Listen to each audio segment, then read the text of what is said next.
what does a relationship look like between a man and a woman when God is at the center of the relationship? When God is at the center of a relationship, the bond between a man and a woman becomes more than emotional or physical. It becomes a spiritual covenant. Love is no longer driven solely by personal desire, but by a shared devotion to the divine. Each partner sees the other not just as a lover, but as a sacred reflection of God's presence.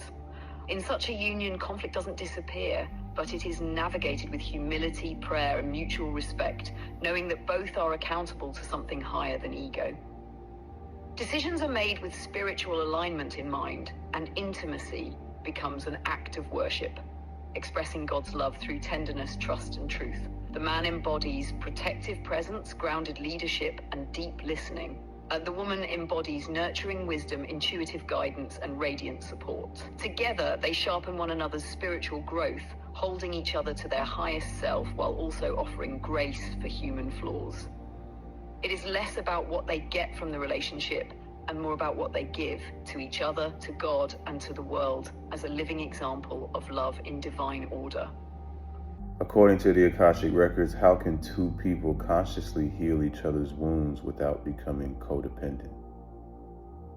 According to the Akashic Records, two souls can consciously help heal each other's wounds when they enter into what's called a sacred healing dynamic, a relationship where each person remains rooted in their own sovereignty while holding space for the other's evolution.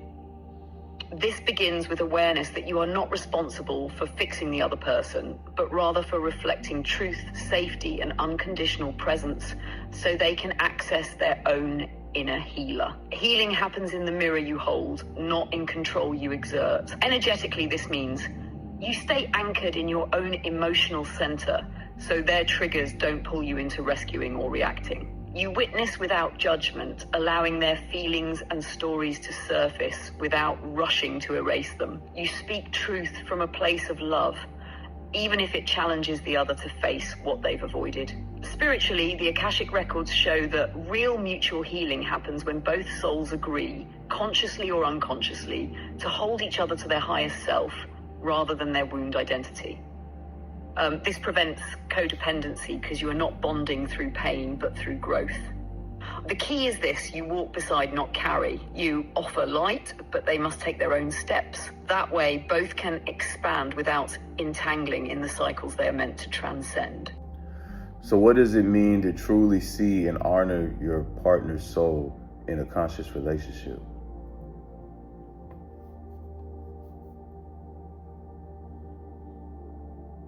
To truly see and honor your partner's soul in a conscious relationship means you choose to witness them beyond their personality, wounds, or current limitations. You recognize and relate to the eternal divine essence that exists beneath all of that. It means you remember who they are at their highest vibration, even when they forget. You don't confuse their soul with their triggers, fears, or mistakes, but you also don't bypass those human layers. You hold space for both their divinity and their humanity. Honoring their soul is also about letting them grow in their own rhythm. You don't try to mold them into who you want them to be. You support who they came here to become.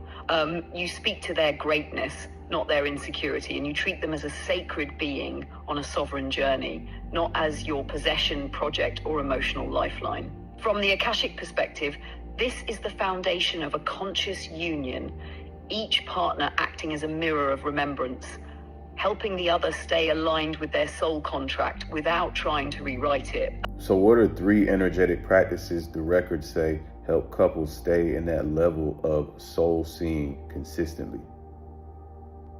The Akashic Records say 3 core energetic practices help couples sustain that soul-seeing connection. First is sacred witnessing, setting aside time to look into each other's eyes without agenda, letting your energy soften until you feel the deeper presence beneath words or roles.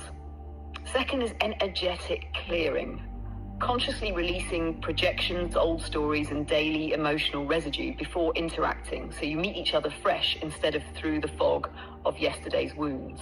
Third is soul attunement, aligning your energy fields through breath, touch, or meditation, so your nervous systems and hearts resonate before making big decisions or having deep conversations. So how do masculine and feminine energies harmonize in truly conscious union?